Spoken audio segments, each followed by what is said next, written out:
Feliz sábado, hermanos. El pasaje que leyó Luis dice: no dejando de congregaros como algunos tienen por costumbre, sino más cuanto veis que aquel día se acerca. En tiempos de Cristo había una norma. Esa norma, pues, era una norma lógica, razonable, y la razón de esa norma era que había una enfermedad muy terrible llamada lepra. Nadie quería tener lepra. La norma decía: no toques a un leproso, porque si tú tocas a un leproso, ¿qué pasaba? Te contagiabas de lepra, y no solo eso, sino que morías de lepra. Salvo un milagro podía salvarte. Pero Cristo tenía un deber para con Dios. El deber de Cristo era, por misericordia del hombre también lo hacía, era llevar sanidad. Entonces Él colocaba sus manos sobre los leprosos y los sanaba. El pasaje dice: no dejes de congregarte como algunos tienen por costumbre. Es un deber que tenemos para con Dios. Y siempre y cuando estemos encausados en hacer la voluntad de Dios, podemos tener la confianza que tenía Cristo al hacer la voluntad de Dios, que Él cuidará de nosotros. Entonces la invitación es a aquellos que nos ven, que no dejemos de reunirnos, cuanto más que vemos que aquel día se acerca, ¿no? Muy bien. ¿Les parece si oramos antes de comenzar? Querido Padre que moras en los cielos, Señor, te rogamos que tu Santo Espíritu more con nosotros, que me des palabras a mí, Señor, para expresar tu mensaje de manera correcta y que enternezca nuestros corazones, Señor, para recibir tu verdad. Por rogarte en el nombre de Cristo Jesús. Amén. Apresurando su venida.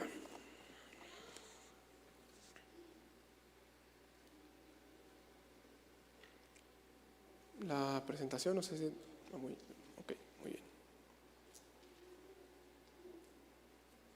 Muy bien, Juan 14:3. Cristo hace la promesa: vendré otra vez. Esta promesa Cristo la hizo aproximadamente hace 2000 años. Desde entonces Cristo no ha volvido. Muchos dicen: bueno, ¿por qué los cristianos confían tanto en una promesa que ha demorado más de 2000 años, ¿no? Aproximadamente 2000 años más bien. Recordemos que el apóstol Pablo dice: no vendrá sin que antes venga la apostasía y se manifieste el hombre de pecado. El hombre de pecado terminó su reinado en 1798. Después de esa fecha podía esperarse la segunda venida de Cristo. Además, el profeta Daniel, las 2300 tardes y mañanas se extendían hasta el 22 de octubre de 1844. Cristo no podía venir antes de la purificación del santuario. Entonces, no se ha demorado 2000 años la venida de Cristo. Sí, tal vez más de un siglo, pero no 2000 años. Vamos a hablar de esa demora de más de un siglo. Segunda Pedro, capítulo 3, versículos 11 al 12. Dice: puesto que todas estas cosas han de ser desechas, ¿cómo no debéis vosotros andar en santa y piadosa manera de vivir, esperando y apresurándoos para la venida del día de Dios? En el cual los cielos encendiéndose serán deshechos y los elementos siendo quemados se fundirán. Ahora quiero leer la versión en la Biblia de las Américas. Quiero que noten la diferencia que pone ahí. Dice el versículo 12: esperando y apresurando la venida del día de Dios, en lo cual los cielos serán destruidos por el fuego y los elementos se fundirán por el intenso calor. Hay una característica notable, dice apresurando, no solamente dice esperar. La otra versión decía apresurándoos, y esta dice apresurando, dando a entender que nosotros de alguna manera podemos adelantar ese día, lo cual también lo vamos a confirmar más adelante en el Espíritu de Profecía y la traducción que Elena de White elige usar respecto a ese pasaje también confirmará el significado del pasaje, que es apresurando, ¿no? Muy bien, Mateo 24:14 es un tema muy conocido por nosotros. Indica el día que traerá el fin de este mundo, ¿no? El evento. Dice: y será predicado el evangelio del reino en todo el mundo para testimonio a todas las naciones, y entonces vendrá el fin. ¿Cuándo vendrá el fin? Cuando sea predicado el evangelio a todas las naciones. Entonces, ahora sí pregunto: ¿por qué no ha venido el fin? Correcto, porque no se ha predicado el evangelio a todas las naciones. ¿Y ese trabajo de quién es? ¿De Cristo o de nosotros? Es un trabajo que nos corresponde a nosotros. ¿Sí? Fuimos elegidos por Dios dice, pueblo elegido por Dios para que anunciéis las virtudes del que os llamó de las tinieblas a su luz admirable. Entonces, no es que Cristo no quiera venir a esa tierra.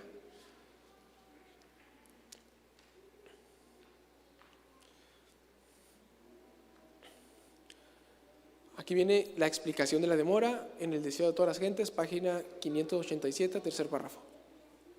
Dice, mediante la proclamación del Evangelio al mundo, está a nuestro alcance apresurar la venida de nuestro Señor. No solo debemos de esperar la venida del Día de Dios, sino apresurarla.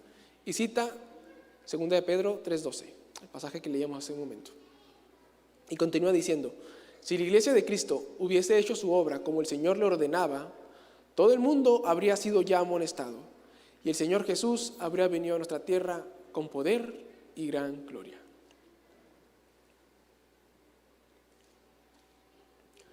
Otra explicación de la demora en 2 de Pedro 3:9 dice, el Señor no retarda su promesa, según algunos la tienen por tardanza, sino que es paciente para con nosotros, no queriendo que ninguno perezca, sino que todos procedan al arrepentimiento. Entonces, nosotros decimos, estamos esperando a que Jesús venga, pero el pasaje dice, no, Él es paciente para con nosotros, o sea, es Cristo quien nos está esperando a nosotros.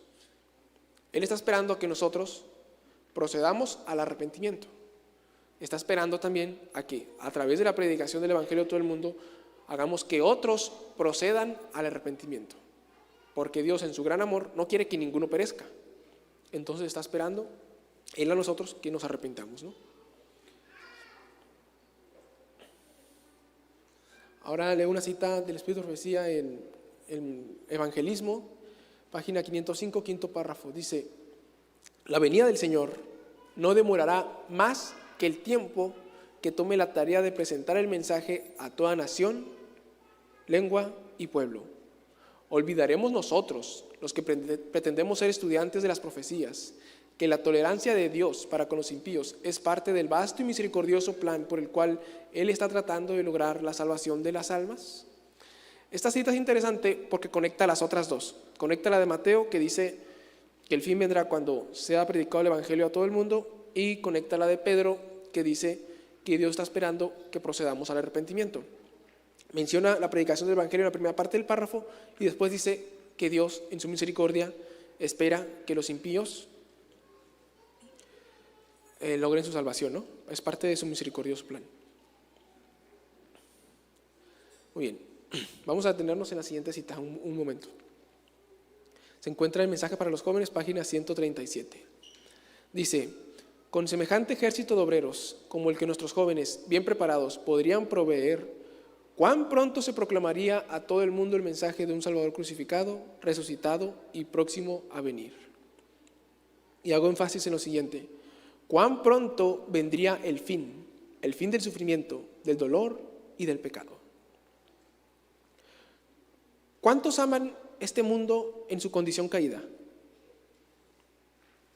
¿Cuántos? ¿Nadie? Yo tampoco. Este mundo es un mundo lleno de pecado y de pecadores, ¿no? Y esas tres cosas que menciona al final son cosas que abundan: el dolor, el sufrimiento y el pecado. No es un mundo bueno. Mucha gente termina por quitarse la vida porque no aguanta este mundo. Y a veces la gente pregunta, si Dios es un Dios de amor, ¿por qué permite un mundo donde hay sufrimiento, pecado, miseria, dolor? ¿Por qué no acaba de una vez con este estado actual de las cosas? Nosotros sabemos que acabar con un mundo así equivale también a acabar con personas así. Acabar con el pecado implica acabar con los pecadores. Entonces Dios, en su misericordia, precisamente porque es un Dios de amor, aquello que se le acusa de no ser, precisamente porque es un Dios de amor, no termina de una vez con este mundo de miseria, porque terminaría con la fuente de esa miseria que somos nosotros. ¿Sí? Nosotros llenamos este mundo de miseria. Entonces Dios, por su misericordia, no termina con este mundo. Ahora, lo que quiero recalcar es que dice que si nosotros predicásemos el Evangelio, podríamos poner fin al sufrimiento, al dolor y al pecado. Lo que hemos estado viviendo en los últimos años, desde que Cristo pudo haber venido a este mundo y no vino, ha sido consecuencia de nuestra, diría, ineptitud, pero es algo voluntario, es un fracaso voluntario. Entonces ha sido culpa nuestra. Lo que ocurre en el mundo, el sufrimiento, es culpa nuestra. ¿Por qué? Porque no hemos hecho nuestro trabajo como deberíamos. Si al final de cuentas nuestra alma se pierde, habría sido mejor para nosotros jamás haber nacido. Repito, si nuestra alma al final de cuentas se pierde, habría sido para nosotros mejor no haber nacido. Entonces la demora no va a resultar como algo positivo si al final de cuentas nuestra alma se pierde.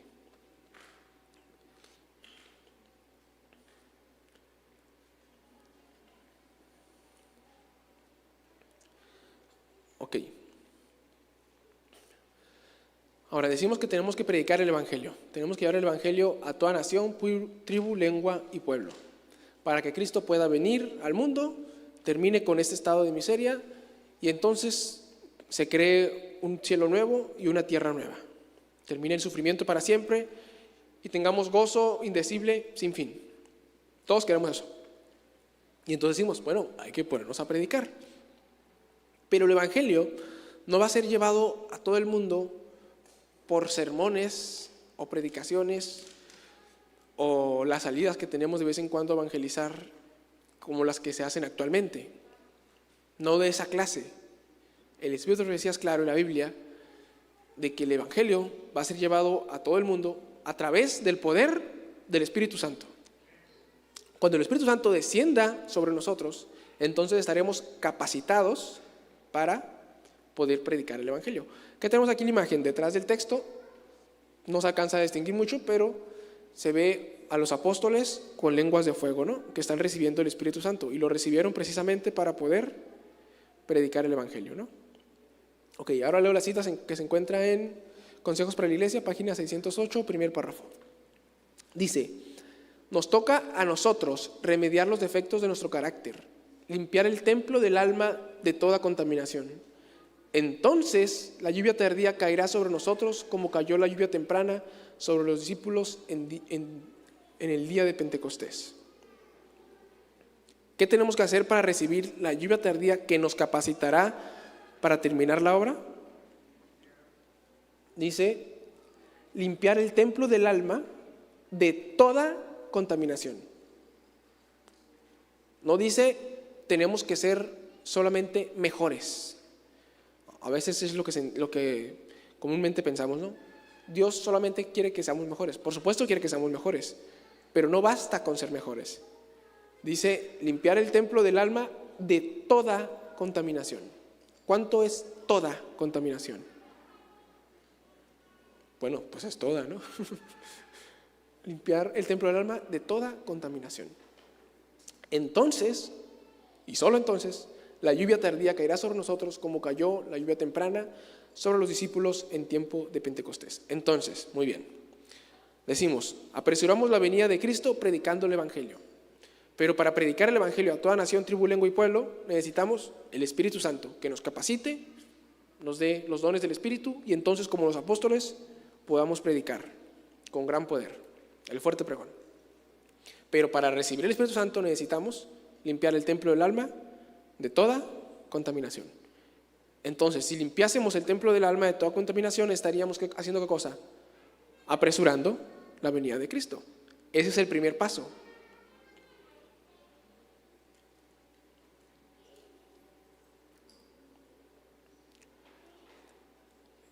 Esa no es una idea pura del espíritu de profecía, sino que también se encuentra en las Escrituras, en el libro de Apocalipsis, capítulo 14, versículos 15 al 16. Después de mencionar los mensajes del primero, segundo y tercer ángel, concluyo con lo siguiente. Dice, y del templo salió otro ángel, clamando a gran voz al que estaba sentado sobre la nube, que es Jesucristo. Mete tu hoz y ciega, porque la hora de cegar ha llegado, pues la mies de la tierra está madura. Y el que estaba sentado sobre la nube metió su hoz en la tierra, y la tierra fue cegada. ¿Por qué se metió la hoz para cegar, según el pasaje? Porque la mies de la tierra está madura. Si la mies no madura, no puede venir la siega, por supuesto.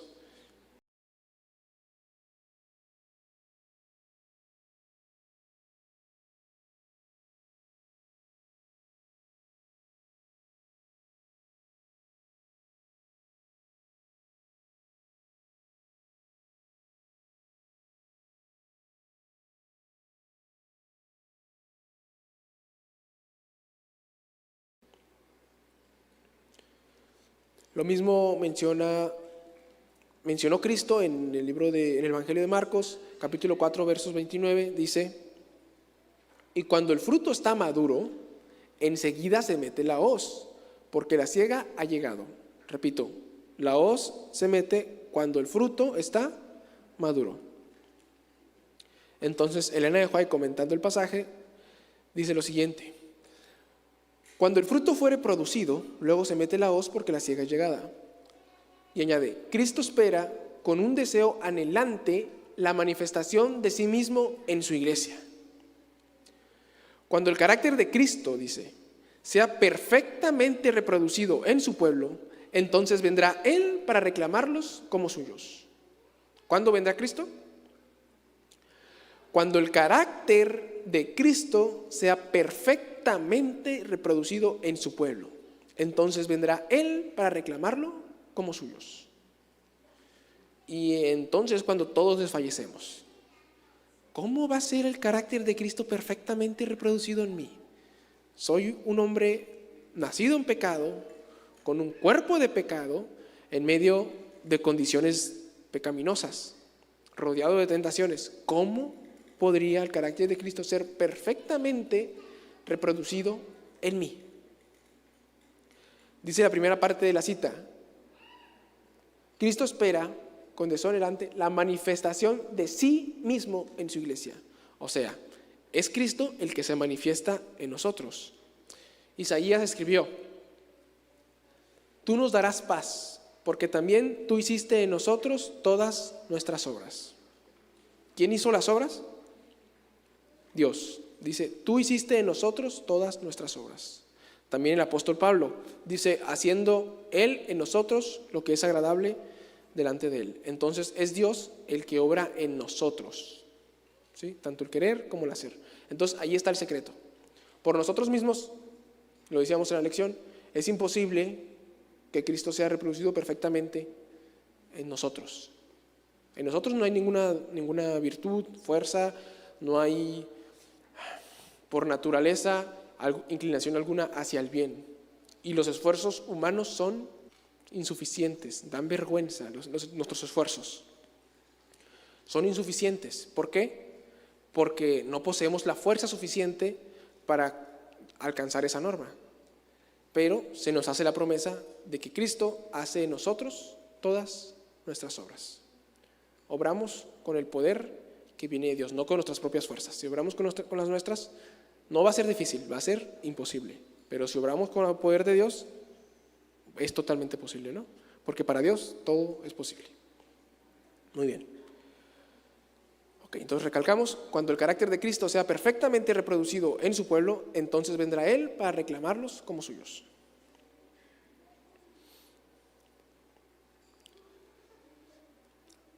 Ok, ahora vamos a detenernos un poco aquí. Dijimos que cuando nuestro carácter sea como el de Cristo, entonces vendrá Él. Porque cuando nuestro carácter sea como el de Cristo, es decir, cuando hayamos limpiado el templo del alma de toda contaminación, entonces ocurrirá ¿qué cosa? El derramamiento del Espíritu Santo, ¿sí? Y entonces, una vez derramado el Espíritu Santo, podremos predicar el Evangelio a toda nación, tribu, lengua y pueblo. Ahora el pasaje de Isaías 18:5 expresa la misma idea. Dice: porque antes de la siega, cuando el fruto sea perfecto,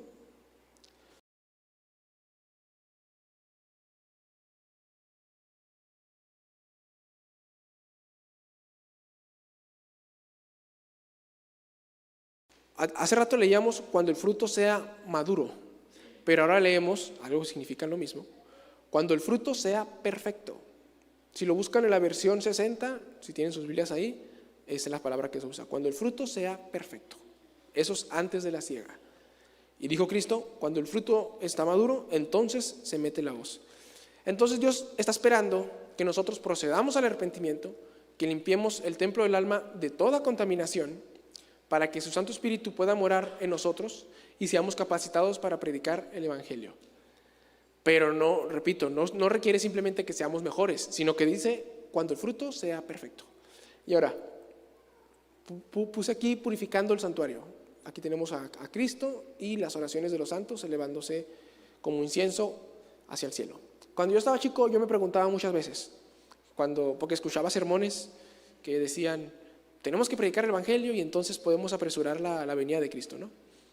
Yo decía, a ver, pero Jesús está purificando el santuario y Cristo no puede venir hasta que termine la purificación del santuario.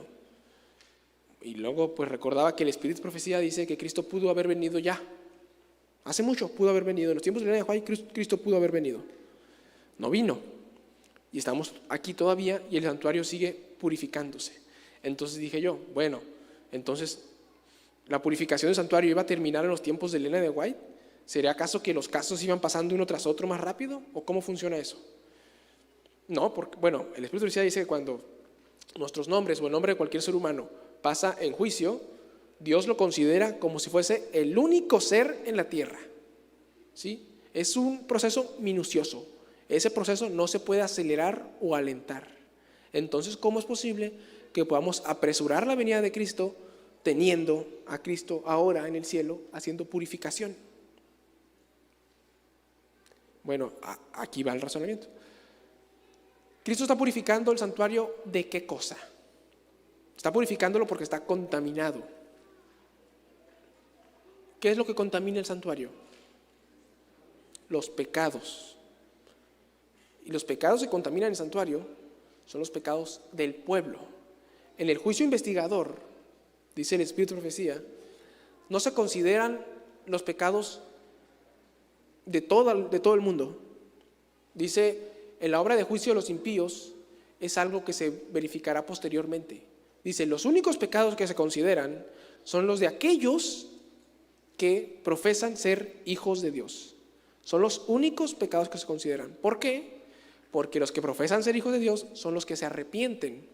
Y cuando nos arrepentimos, oramos a Dios por perdón y asciende nuestra oración como incienso hasta el santuario celestial. Y nuestro pecado asciende y contamina el santuario.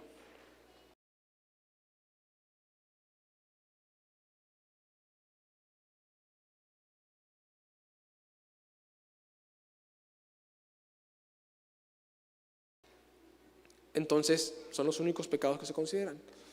Lógicamente, si el pueblo de Dios logra reproducir perfectamente el carácter de Cristo, ¿por qué tendría que seguir ascendiendo al cielo ese torrente de pecados? Si logramos reproducir perfectamente el carácter de Cristo, ya no hay razón para que siga ascendiendo al cielo ese torrente de pecados. Por eso el apóstol Pablo dice en Hebreos capítulo 6, dice, no echando otra vez el viejo fundamento de arrepentimiento de obras muertas, sino que vamos adelante, dice, a la perfección. Hebreos capítulo 6. Entonces, no es necesario que el pueblo de Dios esté, por supuesto, si tenemos pecados debemos arrepentirnos, ¿no? Pero el plan de Dios es que lleguemos a un punto de comunión con Dios, que el carácter de Cristo sea perfectamente reproducido en nosotros y entonces ya no echemos otra vez el viejo fundamento del arrepentimiento, sino que avancemos adelante a la perfección. Y entonces, solo entonces, ese torrente de pecados dejará de ascender al cielo. Y cuando eso ocurra, entonces el santuario podrá ser purificado. Ya no hay nada que lo contamine, entonces el santuario es purificado. Ahora, esto ocurre simultáneamente con lo siguiente. A medida que nos acercamos al fin del tiempo, la línea que separa a los hijos de Dios y a los infieles se hace más marcada. Eso es algo que se enseña claramente en el Espíritu de Profecía, que mientras el carácter de unos va mejorando en santificación, el carácter de los otros va degradándose. Mientras unos elevan la norma, otros se oponen a la elevación de la norma y se degradan. Y esto es porque cuando se da el mensaje del tercer ángel, si usted acepta el mensaje del tercer ángel, su vida se coloca en armonía con ese mensaje. Pero si nosotros rechazamos el mensaje, cada rechazo de la luz, cada rechazamiento de la luz hunde al hombre más y más. Entonces, unos van haciéndose más semejantes a Cristo y otros más diferentes a Cristo, simultáneamente. Entonces llegamos a un punto donde unos dejan de hacer oraciones de arrepentimiento porque han llegado a ser semejantes a Cristo, y otros simplemente dejan de orar porque ya se corrompieron tanto que Dios ya ni lo tienen en mente, ¿no? Entonces finalmente el santuario queda purificado. Nosotros sabemos cuál es la fórmula o el trabajo que tenemos que emprender para traer a Cristo a la tierra. El apóstol Juan se expresa con deseo sincero: ven, Señor Jesús. Yo pregunto, ¿nosotros tenemos también ese deseo sincero de que Cristo venga a la tierra y ponga fin a un mundo de sufrimiento y de pecado? Quiera Dios que ese sea nuestro deseo. Si deseamos realmente que Cristo venga, pues ya sabemos qué tenemos que hacer, ¿no? Tenemos que proceder al arrepentimiento, como dice el apóstol Pedro. Y entonces, cuando una vez que hayamos limpiado el templo del alma de toda contaminación, descenderá sobre nosotros el Espíritu Santo. Pero para eso tenemos, hoy por hoy, que estar limpiando el templo del alma de toda contaminación. Porque cuando el carácter de Cristo sea perfectamente reproducido entre su pueblo, entonces vendrá Él para reclamarlos como suyos. Bueno, quiera Dios que nuestro deseo de traer, por así decirlo, a Cristo a esta tierra pueda expresarse mediante el trabajo misionero y mediante un trabajo en nuestras propias almas, limpiando el templo del alma de toda contaminación. Así que, pues digamos con el apóstol Juan: amén, así sea, ven, Señor Jesús. Que Dios nos bendiga.